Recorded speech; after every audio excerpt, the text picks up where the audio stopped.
Robin, welcome back. I know we've seen you here before, and we have Franz. Robin, if I could have you start. Usually when we have people join, we like you to just introduce yourself, tell us who you are, where you live, why you're joining, and what side and level of amputation you have. There we go. Okay, I'm sorry, I forgot all the questions, but my name is Robin Hendry. Can you hear me okay? Yes. Okay. I live in Roseburg, Oregon, and I am a above the knee left amputee for 2 years now. And just thought I'd join to see what's going on. Thanks for joining us. You're welcome. And Franz, if you wouldn't mind introducing yourself as well. Hello, I'm Franz Lepla, below the knee left leg amputee 6 years ago. Good. And is this your first time joining us? Yep. Well, thanks for being here today. Happy to have you. Starting off, do either of you guys have any questions?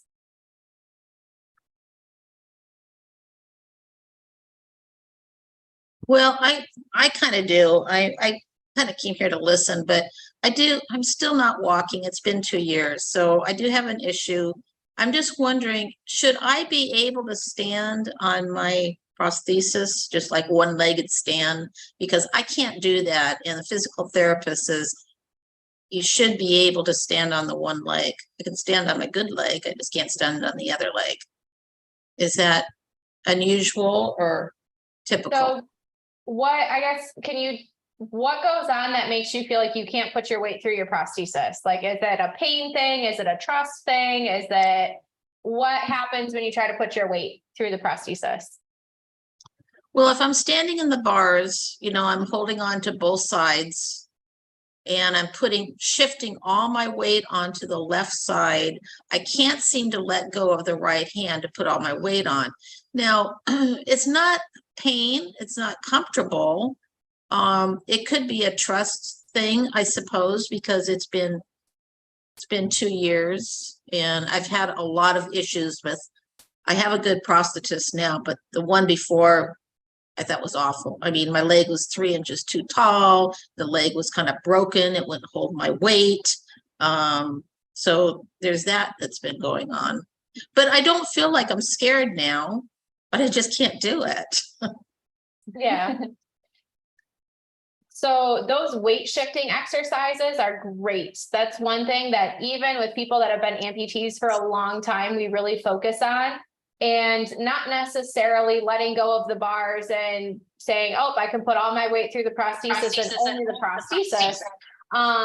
But kind of working on that transition slowly of trying to rely on your hands less, but being able to shift kind of from the left to the right, and just pay attention to kind of where your body falls on the foot, getting a feel for, oh, I'm moving to the outside of the foot, to the inside of the foot, and then same kind of over to the right, of getting used to that. And then also forward to back. So just starting to get used to how your weight shifts, and you should be able to feel that knee is stable.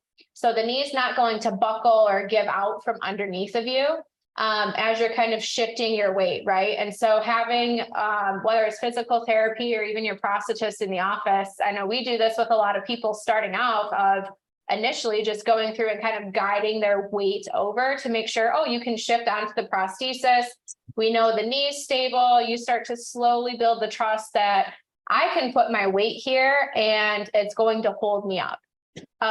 It takes a heck of a lot of trust and a lot of time to build that trust, to know that the prosthesis is going to be there for you.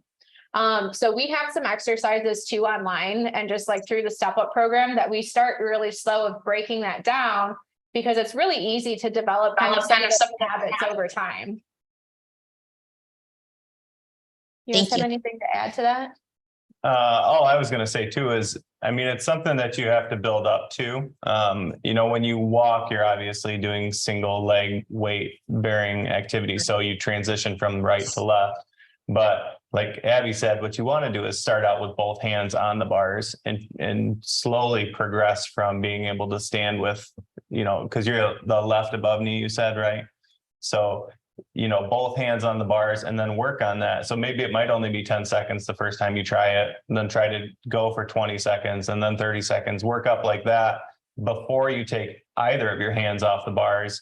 And then what you want to do is actually take off your left hand. You don't want to be standing on left leg, left hand, because if anything, we want to mimic what we would be doing maybe with a cane. So when you're walking with a cane, if you're a left above knee, you're going to use the cane in your right hand. So really you want to mimic it with your right hand on the bars, and then your left leg down. And actually, I've been doing that for quite a while. I just Okay. I can't seem to get past, I don't know what it is. And the physical therapist doesn't know what it is, neither does the prosthetist. I mean, they're really working with me, but, I don't know. Now you say you're not walking still. So what do you mean by that? Are you walking at physical therapy and you're just not walking at home, or what exactly Well, do you mean? I can walk with a walker. I have used crutches too, just the hand one's not underneath my arms, but I'm real unsteady with that because I'm afraid of falling with the crutches, but at least I can do it. I go about 90 feet with that, but I Okay. can use the walker. I get out of breath really easily, so I can't walk very far. But what I mean by not walking, I mean, I have to hold on to something. And if that's how I'm going to be the rest of my life, okay, but I don't, I want to be able to walk without those type of assistance. So, Right. I mean, And I am obviously older. that's I'm not something. 20 years old, so I know it's going to take a lot more. I'm 67, so I know it's harder, the Right. older you get.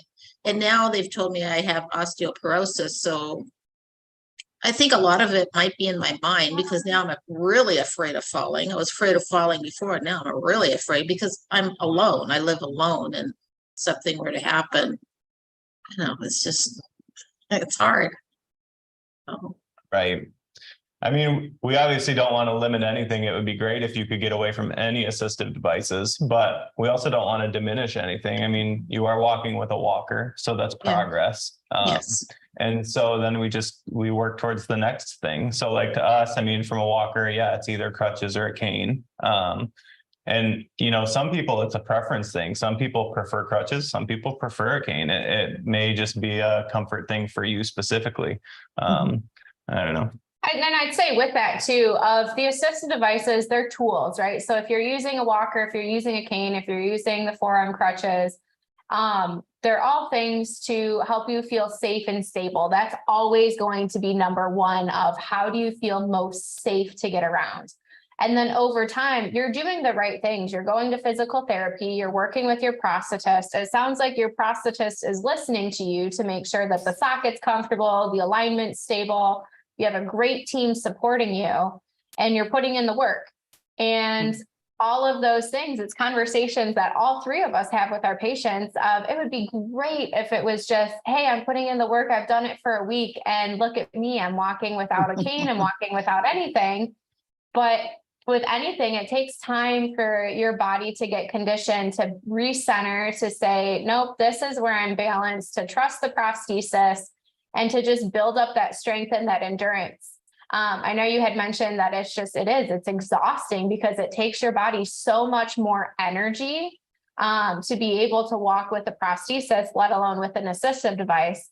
But keep doing what you're doing because it'll start to pay off, and you'll notice that you're relying on the walker less of, even if it's hey, a couple months ago, how much weight was I putting through my arms with the walker? If you've noticed that, have you noticed that maybe you're relying on the walker a little bit less and putting a little less weight through your arms? At times, but I do put a lot of weight on my arms, especially my right arm. I got a pretty strong right arm now. But I'd say with all of those, it takes time. It'll be a progression. You're putting in the work. So show yourself grace along the way too, and it'll come. All right. No, I haven't given up, but I just get frustrated. It's like, why can't I do this? I mean, I know I can't compare myself to others, but I had a friend that was just recently above the knee, way above the knee, and she's already, walking. She just uses a cane. It's like, how'd you do that? It's only been like a couple months, so I know everybody's different. Yeah. Thank Well, you. just keep up the good work. Thank you. Hi, Dave. How are you?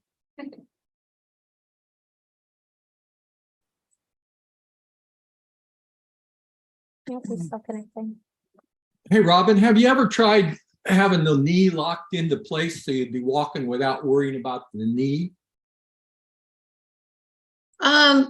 Well, I seem to do that myself. I don't always bend the knee, not on purpose. It's just I'm not putting enough weight over there on that side. So I'm peg legging it sometimes, but it's kind of still the same thing. Yeah, it sounds like a trust issue with that knee, and you got to be kind of mechanically inclined to know how it works. Yeah. And it might, just to study on it for a while, maybe with somebody like your prosthesis, say, hey, let me show me how that knee works. Yeah. What about it's going to save me? So that way, it was easier for me since I don't have a knee to deal with, and I could walk on a peg leg. So. Yeah. How long have you been? I forgot. 6 years. 6 months? 6 years. Oh, 6 years. Okay. Yeah, that first, since I'm a below the knee, after Yeah. about 3 years, you have two bones that kind of rub or get close together, and that's kind of aggravating. But I got through that. And that takes a couple of years. Between year 3 and year 5, you got that movement because all the muscle is atrophied. So Sure. what you're left with is bones and skin. And they don't join those two bones together. They cut one off shorter, and then they chamfer them so you don't cut your skin with the sharp edge. But other than that, that's what I'm walking on, and I'm doing good. I start out 4 miles a day. Wow, that's amazing. I'm 72. That's awesome. That's great. Yeah. Fantastic. You're making us all look bad, Franz. No. I just enjoy walking. I walk Oh, that's 7 great. miles a day. I lost a leg. I was out walking because I'm a farm boy from Ohio, and I just enjoy walking. Yeah, that's great. And I see Dave joined us here too. Dave, do you mind introducing yourself, letting us know kind of who you are, where you're joining from, and what side and level of amputation you have? Oh, I'm Dave. I've been an amputee since 2017, and I patient a Bremer, so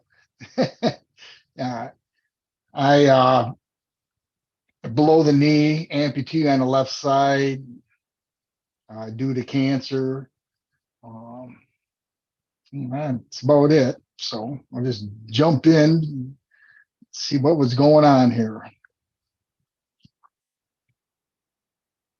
We're just talking. Do you have any questions, Dave or Franz? I know Robin started us off with one, but do either of you guys have any questions? Not right now. I mean, something might come up in the midst of the conversation here, but not right offhand. I mean, I guess I got one. Due to the heat and everything, is there anything we can do to try to help the sweating problem of the limb? Have you ever used the little sock that goes under your liner? It's like a gray sock sometimes, like a sheath. No. Just I just recently used it with a patient. I'm not sure what type of suspension you use. Do you use a lock pin or suction or vacuum? Vacuum. Suction. Oh, vacuum. Vacuum. Okay. Yeah. Yeah. So like Electric pump.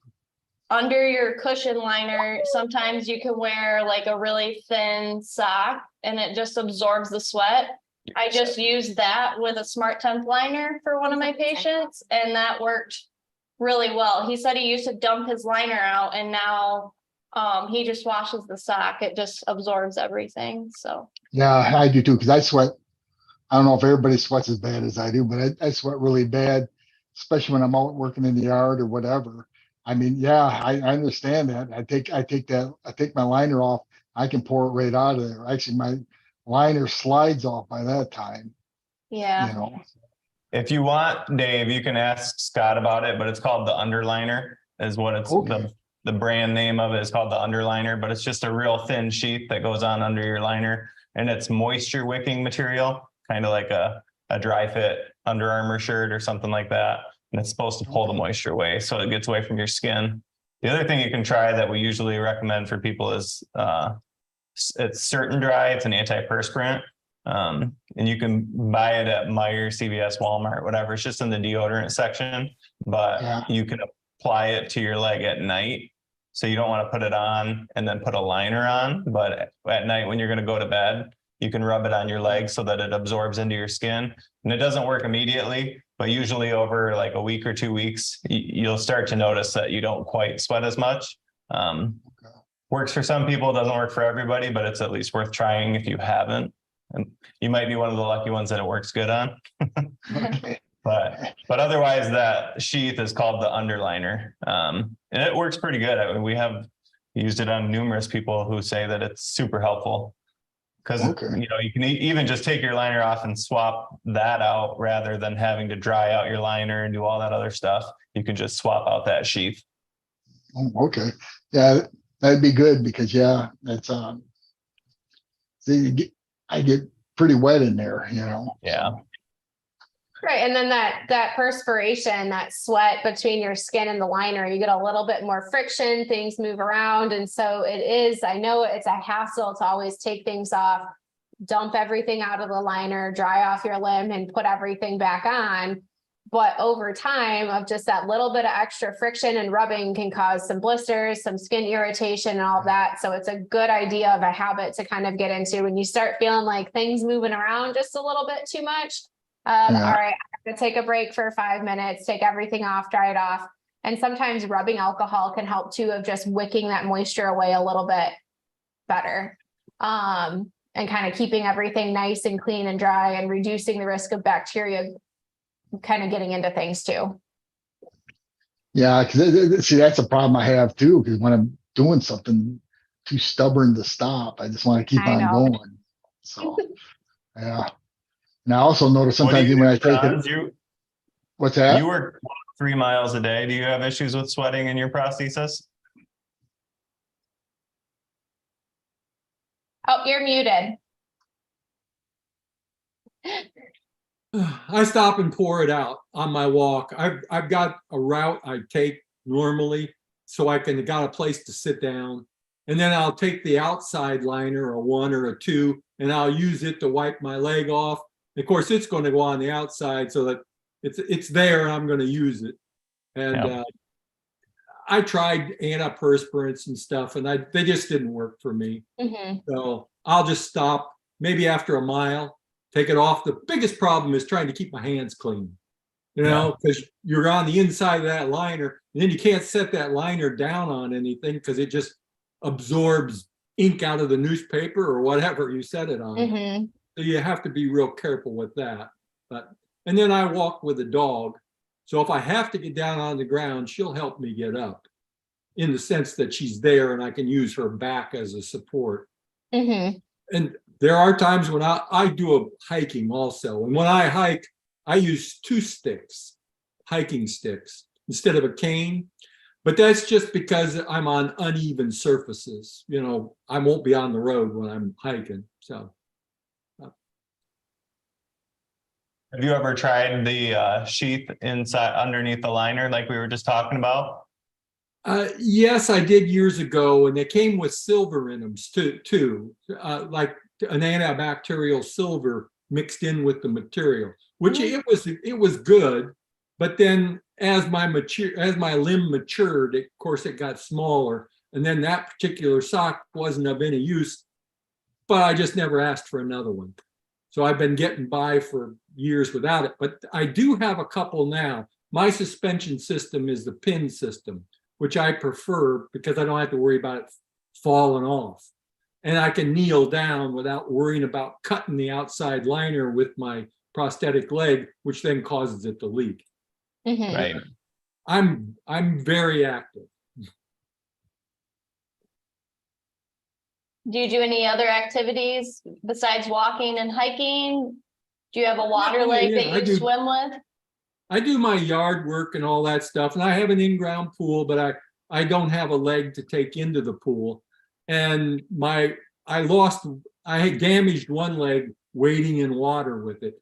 And it's because the set screws are made out of steel, so the set screws rusted. Everything else was okay, but Mhm. without set screws, the leg isn't much good either. And Right. it was time for me to get a new leg anyway. So I don't normally wade in. It was fresh water, not salt water. And I don't normally wade in with my prosthetic leg on, but there was a guy fell out of a boat and I could wade out. Since I'm 6 foot tall, I could wade out pretty far. And I helped him get out of the water. So that was it. Well, that was nice of you. You had done the same thing, I assume. I mean, I was right there and we were out at a federal park, at a federal campground. And there was only a couple of us camping there. Yeah. And this was the campground host. So you got to stay on his good side. Yeah, well, yeah. And his wife, of course, she was on the phone in a car a half a mile away from where he was put in the water. So, but I could see him because I could see across the lake and she couldn't. So, but I walked over there and he'd been in the water for about 35 minutes or so before I got Oh, wow. Yeah, he was tired. He just had lost. You get kind of confused sometimes when you get desperate.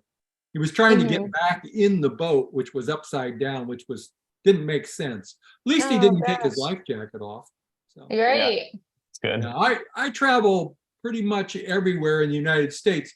And as an amputee, I would suggest other amputees do the same thing. And don't be afraid, like if something happens to your prosthetic, to see a prosthetic provider anywhere.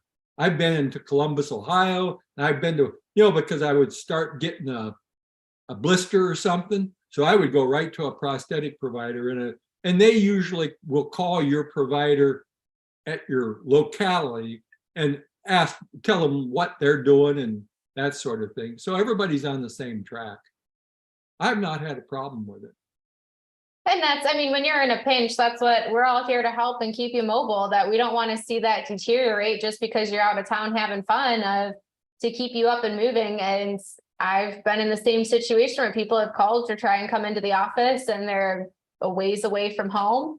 We'll usually call up their prosthetist, just like you said, and say, hey, like so-and-so is in the office. How are you okay? Do you trust me or do you want me to wait? And usually they'll say, yeah, like go ahead, get them taken care of and make a kind of short-term fix to let you keep living life and keep enjoying your time away from home. A couple other tricks I do that new amputees would behoove them to do, and that is get a prosthetic foot that is a half size smaller than your other foot. Because the shoe will still fit, but it'll go on and off a lot easier. And I like easy. So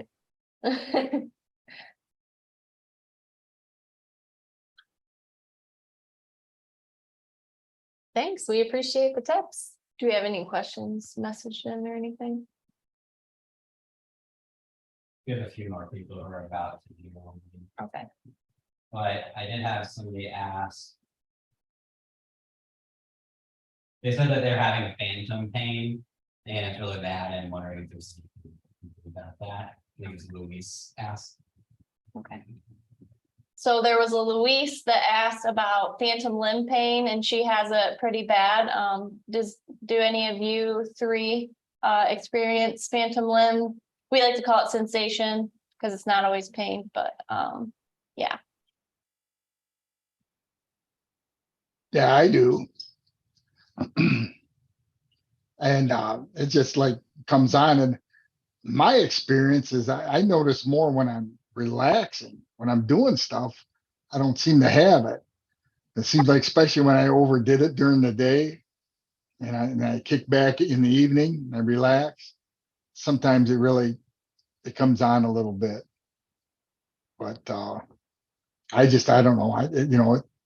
Sometimes it's annoying, but just sort of deal with it a little bit. I try to take my mind off it, and I don't know, that seemed to work for me a little bit, you know. So anything specific that you do, Dave, or just other than trying not to think about it? That's about it, because it lets you think about it, you know, when it hits you.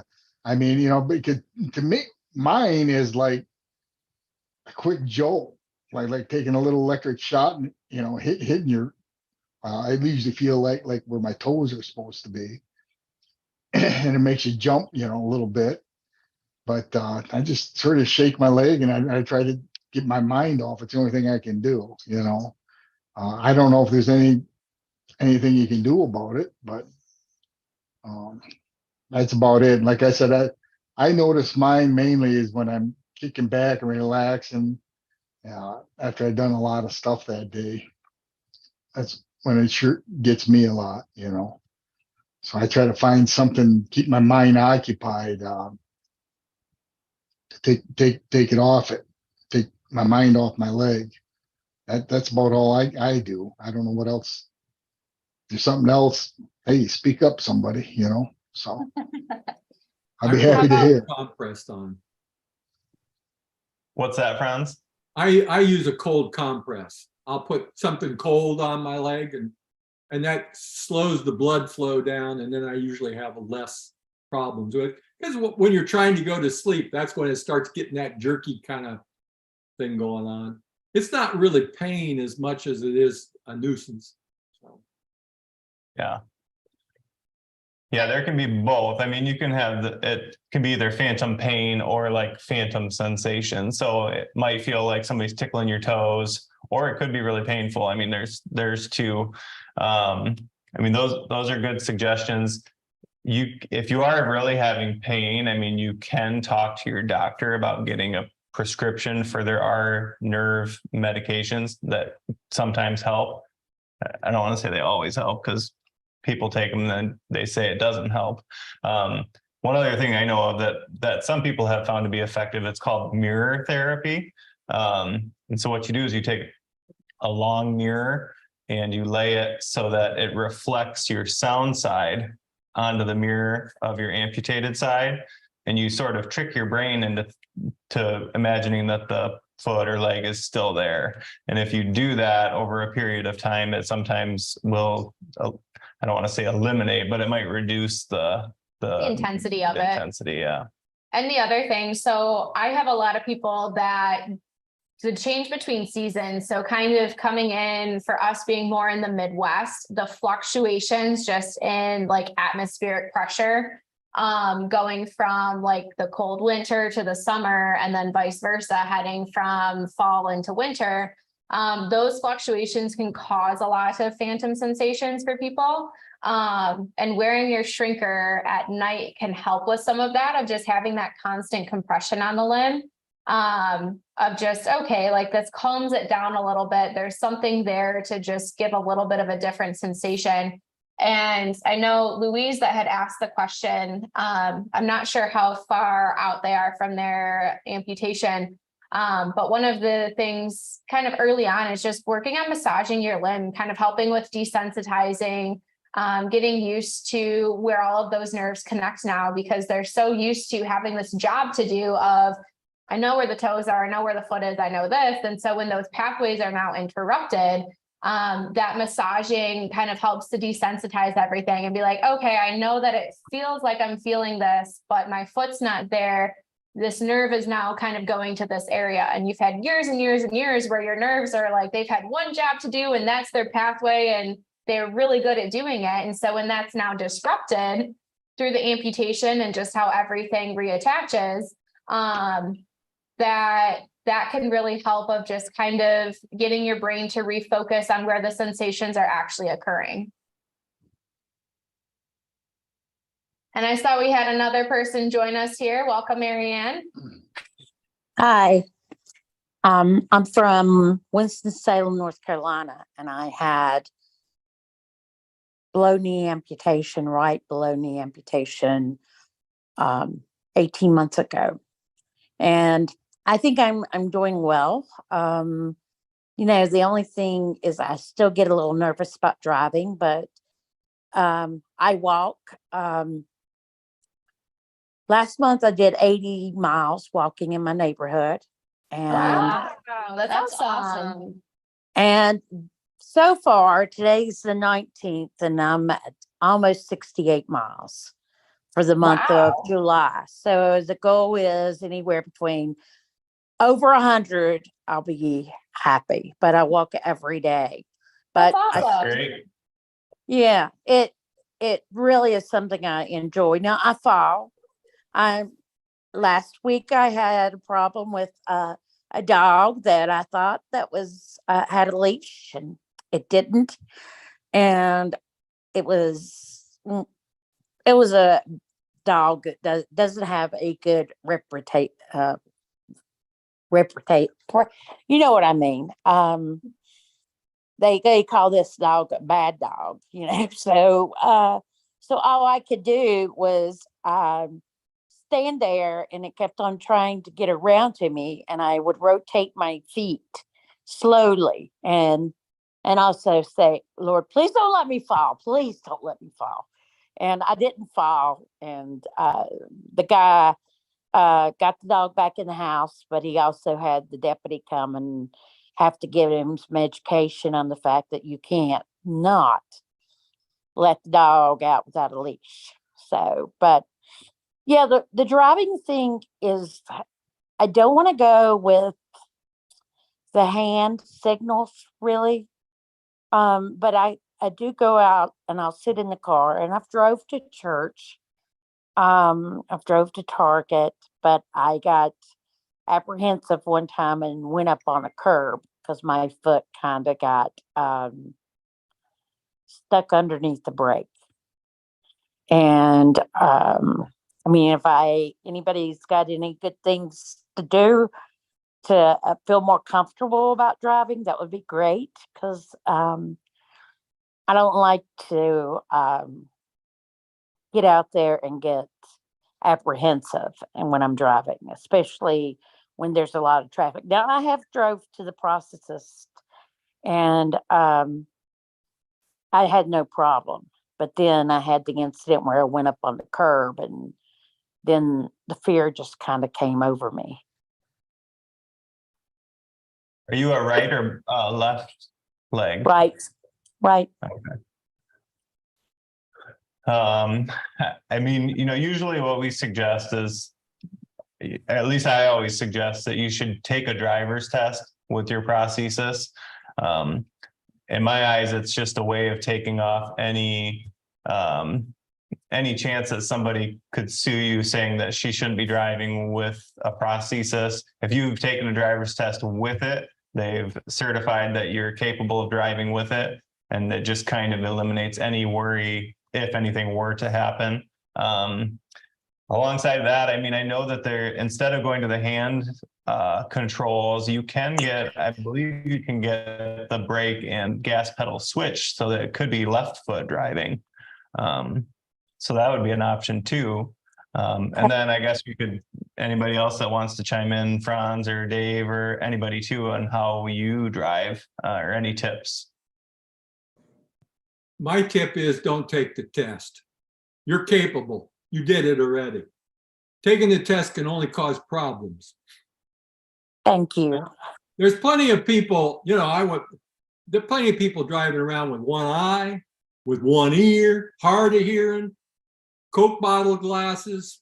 All you've got is a minor thing there. It's too bad it's not your left leg like mine instead of your right leg, but that's okay. You'll get by. Thank you. Yeah. And I agree. You just don't let your confidence down. Just keep your confidence up. You can do it. It won't be no problem. You're walking fine. You're doing everything else fine. Just after a little bit of time, it'll be just normal to you. Okay. Thank you. Yep, the more you do it, the better you're gonna get at it, just like walking or anything, so practice. And we always encourage people when you're starting out, same like when you first started driving, go to an empty parking lot, just start getting a feel for the pedals, for the controls. And I know you've been doing it for a while, so you're not just starting out, but for anybody that's maybe undergoing amputation or is concerned about that moving forward, of that's usually how we have people start in an empty parking lot, just like you did when you were in high school and you were first starting driving. And a lot of it for below knee amputees is going to come from the thigh instead of so much of pointing your foot up and down. It's coming from moving your whole leg kind of up and down and getting used to that control. That's true. The limb becomes part of your original leg. You just got to believe this is me, this is part of me, and you'll get used to it. You'll learn to feel and with your leg instead of your toes and all that, and it would be like nothing. After a while, it'll be just like it's part of you. Thanks. I see we had another person join us here. Do you mind introducing yourself, kind of sharing where you're from, why you're joining, and what side and level of amputation you have? Me? Yeah. Oh, okay. Sorry, your name's not in the little description at the bottom. Oh, sorry. My name's Oksana. I'm from Ontario, Canada. I don't currently have an amputation, but I'm awaiting one. I've had so far a toe amputated. So I sustained an injury back in, I want to say the beginning of March. And I'm a juvenile diabetic. So my toes have become necrotic, and from what I understand, it's moving quite quickly. Right now I saw a vascular surgeon on Monday who has basically given me the option to try what I think he called it a 4-foot amputation with no more odds of it healing than 50%, or just going all in and having a below the knee amputation.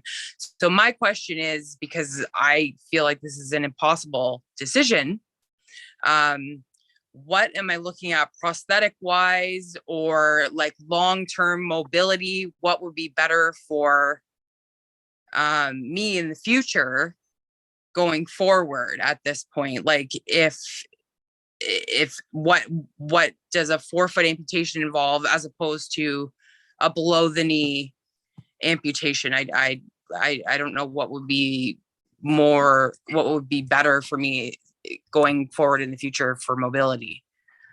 So can you give us just a little bit more background information of like, how's your mobility now? Are you able to kind of get around? Are you going through wound care for everything? I do. I've been told to completely offload all weight. So I'm in a wheelchair at the moment. I can go short distances, but I am in a tremendous amount of pain, for one, in the ball of my foot, and sometimes traveling further up. I also have like really bad nerve pain from the diabetes, so that plays a factor. And yeah, the toes at the moment look terrible. Like they need to go for sure. But it's yeah, I'm having wound care, and I'm not bearing any weight on it. Okay. And then sensation wise too, can you feel things throughout the rest of your foot, like on kind of the bottom of your foot, through the midfoot, through the heel, the top of your foot? How's your sensation? I'm like hypersensitive on the top of my foot. I've lost all sensation in my toes. The ball of my foot is very painful at the moment. I feel like it's been painful since that initial amputation. He took the 3rd toe. And now like the big toe and the second toe are completely black as well. So, I think they said that it wouldn't be at the base of the toes. They would have to go past the ball of my foot. Yeah, most likely. And then gave you only 50% chance of that healing properly. Yes. Did they give you better odds with he said the 95% chance of it healing as a below knee. I mean, Can just My personal opinion, sorry, I didn't mean to cut anybody off. My opinion on that would be one, the better odds of it healing with the below knee amputation. I mean, if you go do the partial foot or and it's only a 50% chance, then there's a good chance in 2-3 months that you have to go have the below knee amputation anyways. We always say that preserving as much of the residual limb as possible is a benefit. If they leave your whole heel, then what you kind of have to worry about are your options for prosthetic feet. So you're going to have the whole length of your leg, and then you're trying to add a prosthetic foot to the bottom of that. We have a lot more options as far as fitting with prosthetic feet with a below knee amputation, because they're going to take a little bit more of your limb, but then you have access to the 400 or 500 plus different prosthetic feet that are on the market, as opposed to maybe, I don't know, 30 low profile feet that they would have to work with to get into the, what did they call it again? I mean, we refer to it usually as like a Symes, but a 4-foot amputation. I think that's what they Yeah. said. That's what they said. But yeah, so basically I would just be left with a heel, I guess. Like, Yeah. And the I'm not sure how that works. The main benefit of that is that you still have the heel, and realistically you could walk on that without a prosthesis. So that's the main benefit of that, along with the residual limb being left full length. So you can put weight on it. But like I said, it really reduces your availability to prosthetic feet and different things that are available, the little bit higher that they go. I was given the same choice when I went in. I don't know if this helps her or it's similar. Mine was due to cancer on one of my toes, and they gave me the choice to either they could remove the front part of my foot, or they said we could leave you your heel or do a below the knee amputation.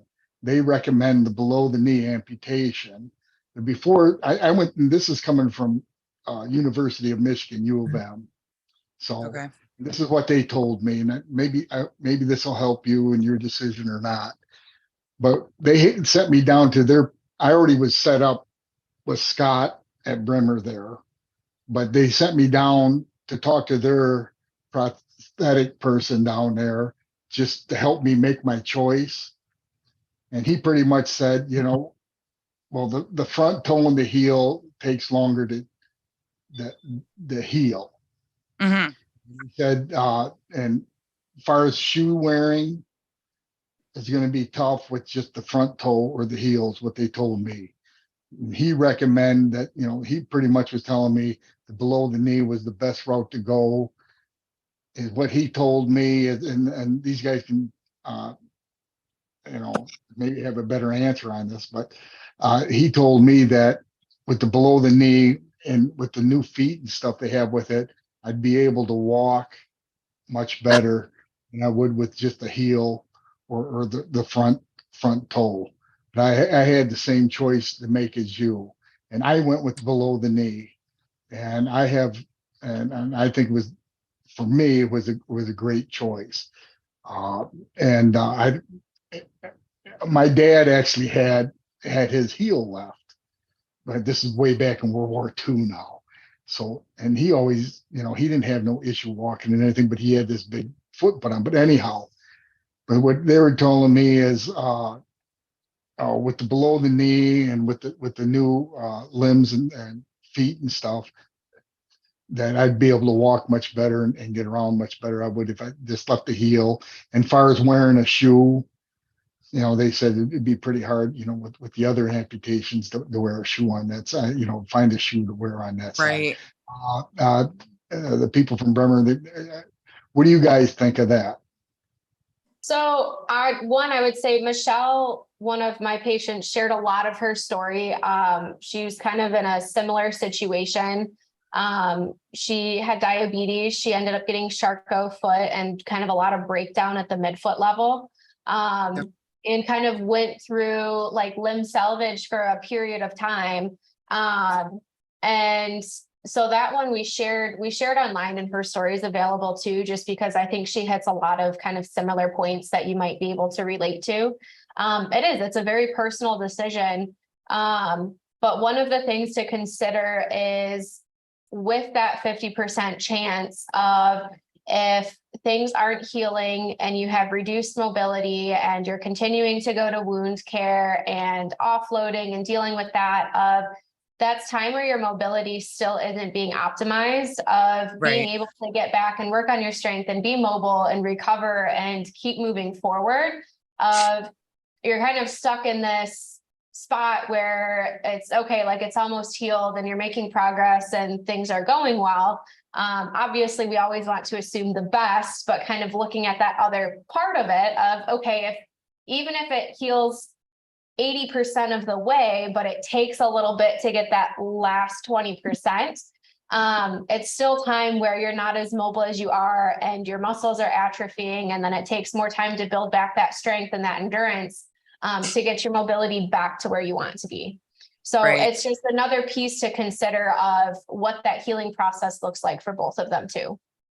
Yeah. and So a little bit more to the story was what caused this whole problem was I had a stroke back in December. So the left side I lost all function on my left side, which is now the side that they want to amputate, because I had a fall after I was released from the hospital after learning how to walk again. And that's what caused this trauma to my foot. I broke my toes during when I fell. So I already have like reduced balance and left-sided weakness that still is kind of left over from the stroke, because I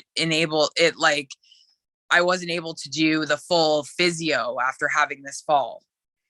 So that's like another thing I have to think about when it comes to already having not great balance and also not wanting to be in a wheelchair for the rest of my life. So I guess with the stroke, how much do you have a lot of strength of moving your foot like up and down, like lifting your toes up and pointing them down?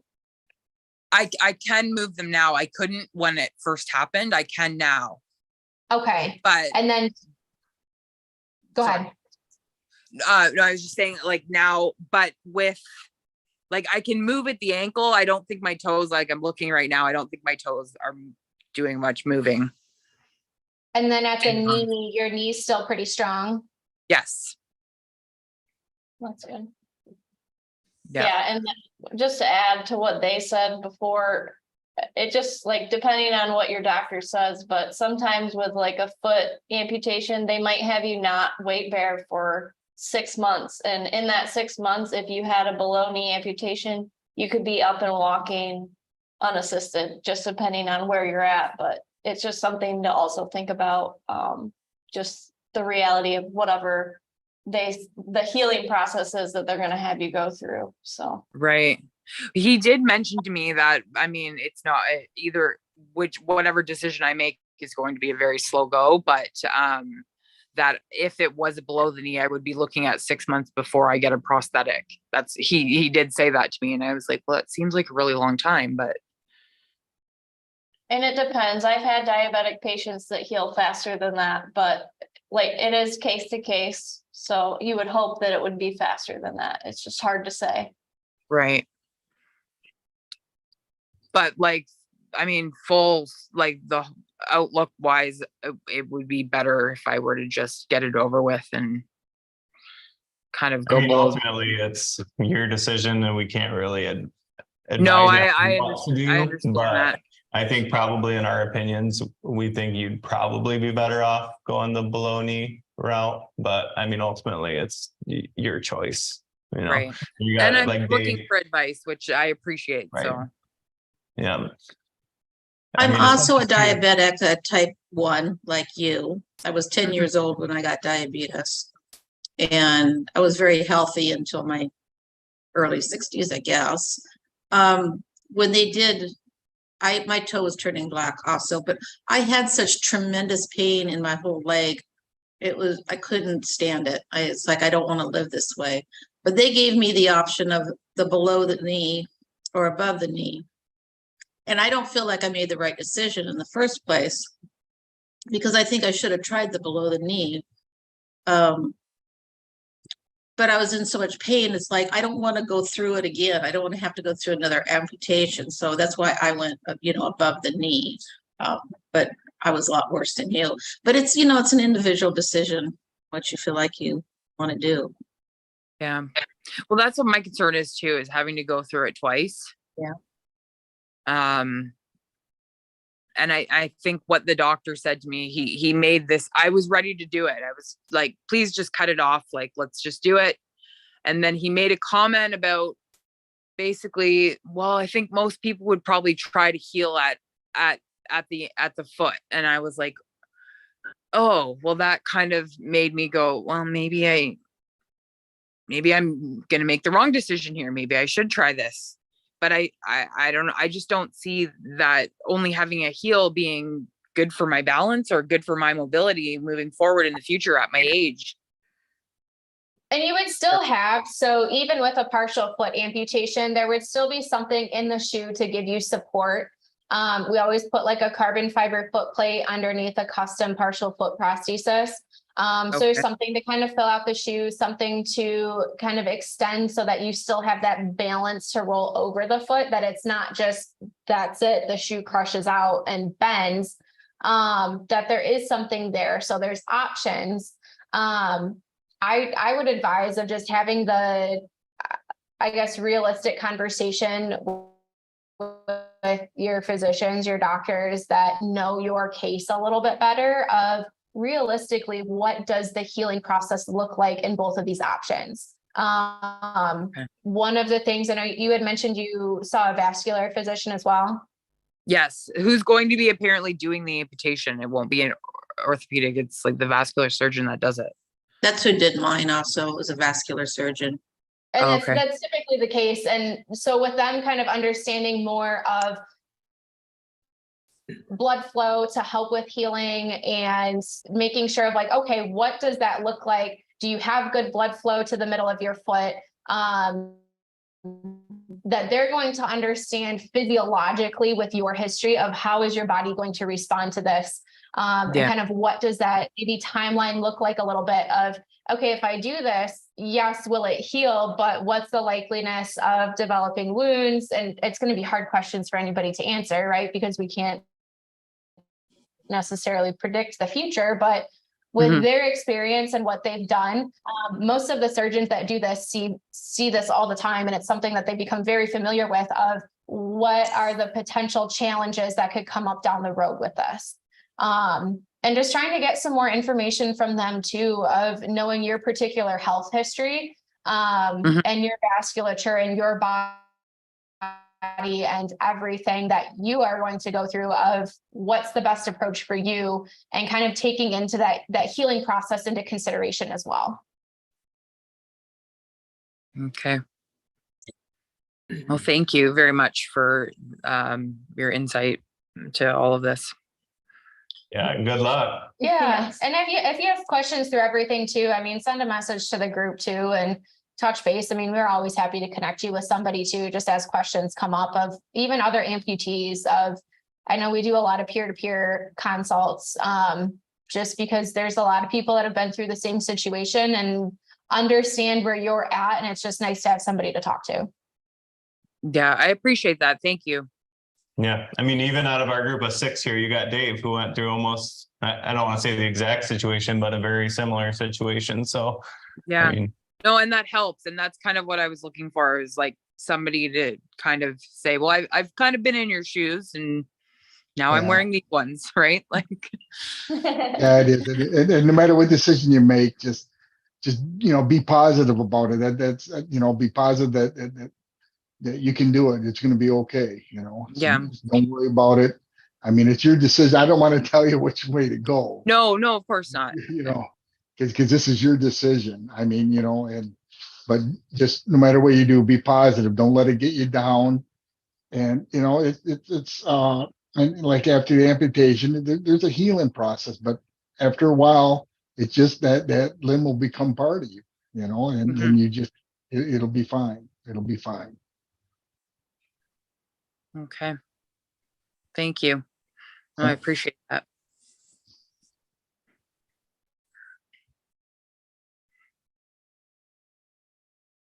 All right. Any other questions from this group?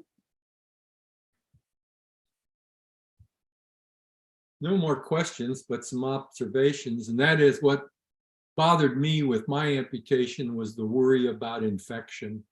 You know, if I couldn't have gotten my wound closed up, it would have really, really bothered me. I got MRSA at the hospital anyway, and they had to debride it and all that, which, but just, you know, I got it at the hospital.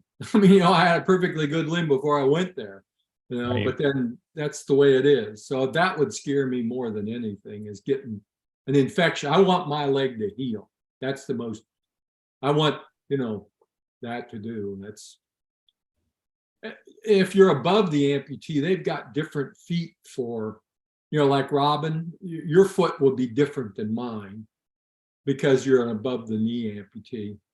So I can get by with a solid foot. I don't necessarily have to have a foot that articulates. Whereas an above the amputee, I think it helps to have one of those, just from the people I've talked to. So that's all I've got to contribute. Thank you. Thanks, Franz. Doug, thanks for joining us here. We've had kind of everybody in the group as they've joined. If you don't mind introducing yourself, kind of where you're from and what side and level amputation you have and how long it's been. Sure. My name is Doug Hatton. I'm from Dayton, Ohio, and I'm a left below knee amputee. Thanks for joining us. Thank you. Do you have any questions, Doug? We've kind of already hit a few in the group, but you're the newcomer. So did you have any off the top of your head? I couldn't hear you. I'm sorry. I was just asking if you kind of were the last one to join here. We've gone over a few things, but did you have any questions? Nothing specific. I heard it earlier about the liners, and that's helped me with a little bit of the the sweat buildup. I think I heard somebody talk about that earlier. It's helped me a little bit, but yeah, I was same as the others. Using the actual antiperspirants never worked, but that kind of works a little bit. It soaks a little bit of the sweat, so yeah. But I don't really have any questions. Just kind of want to comment on that. That is helpful. Good. I'm glad that worked for you. And thanks for joining us. Thank you. Bill, did we have any other ones? No, thanks. Someone named Lita might be joining us. I just sent her the link a couple of minutes ago. But I think she's just signing on.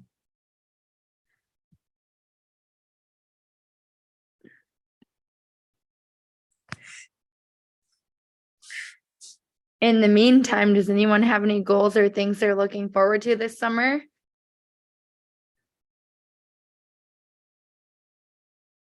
I'm hoping to get to the Bay of Fundy. I tried to get there in 2019, and then my passport was expired, but now I've got it. Bay of Fundy's up in Canada on the East Coast, and now they've got smoke, you know, and then the Green Valley, which I was going to go through, through Vermont. Now it's flooded. So, but eventually this fall, I hope to get there. I've got a little 17-foot Casita RV I pull, and I almost bought one there at a used one from the Air and Space Museum in Dayton, Ohio. I'm from Wapakoneta, Doug, so I'm just north, or I used to be, and now I live in Florida. And Yep, I know where Wapakoneta is. Yep. Of course you would. Anybody, yeah, from Ohio, first man to walk on the moon, you know. Yep. Absolutely.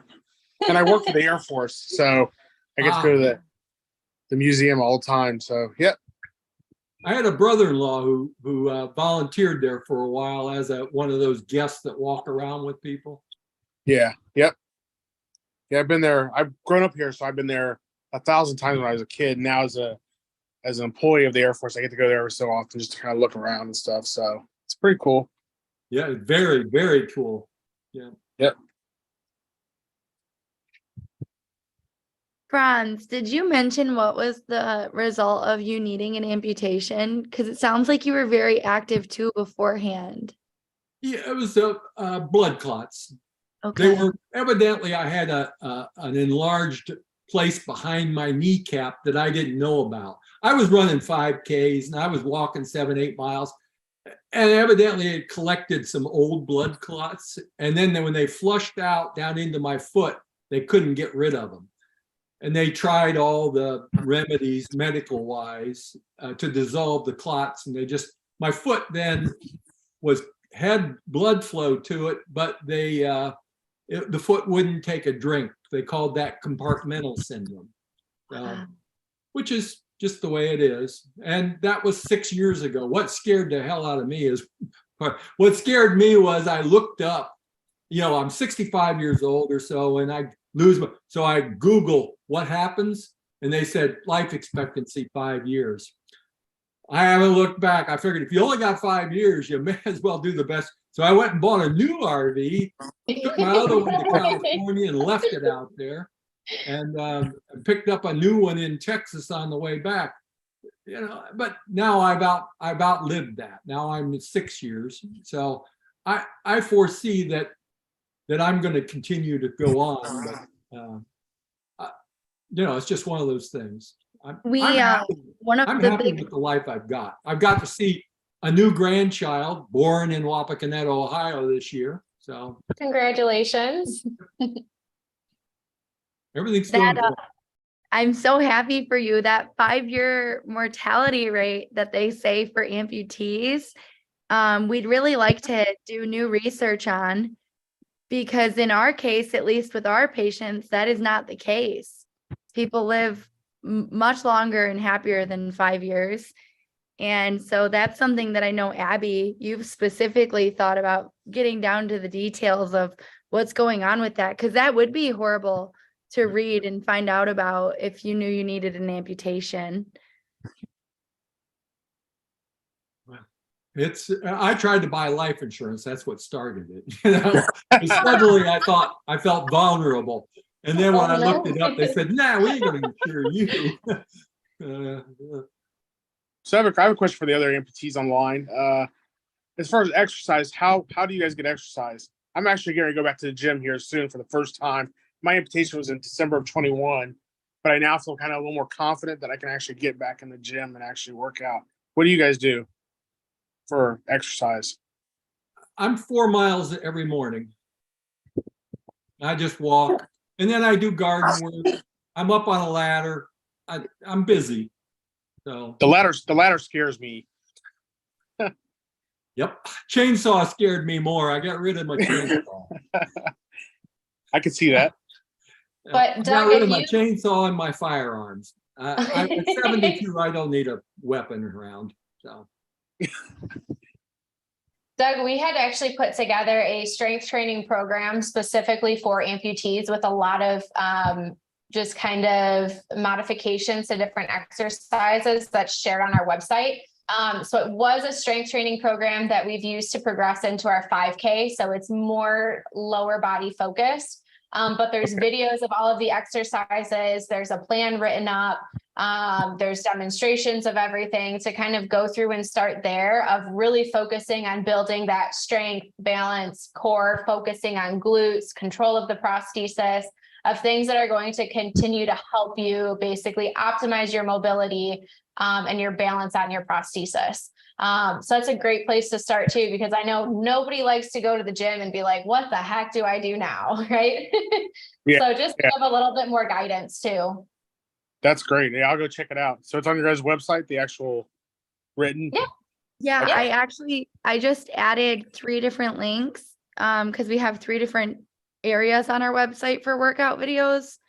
And so we have amputee workout classes that we do virtually.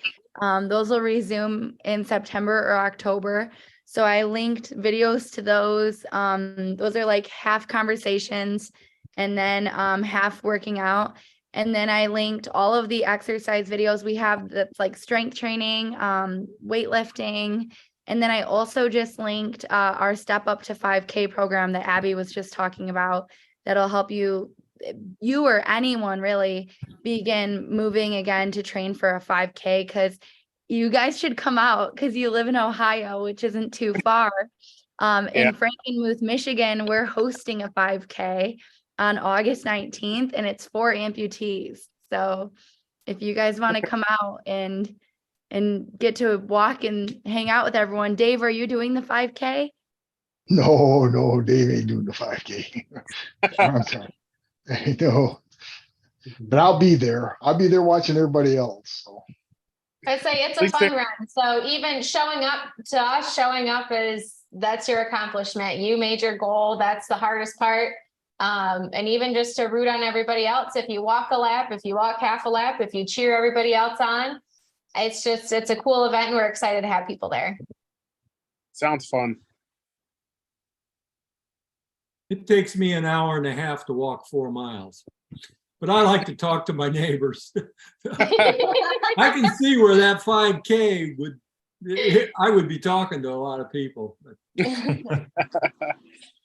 We're gonna do kickball too after the 5K for anyone who doesn't want to do the 5K, but they still want to come and hang out with other amputees. So it'll be a fun day. And then Doug, have you had a chance can you find the chat box in Zoom to see these links?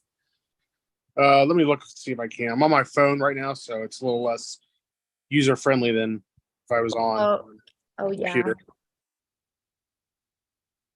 Bill could probably send an email to everyone with the links too. Yep, I think I found them. Yep.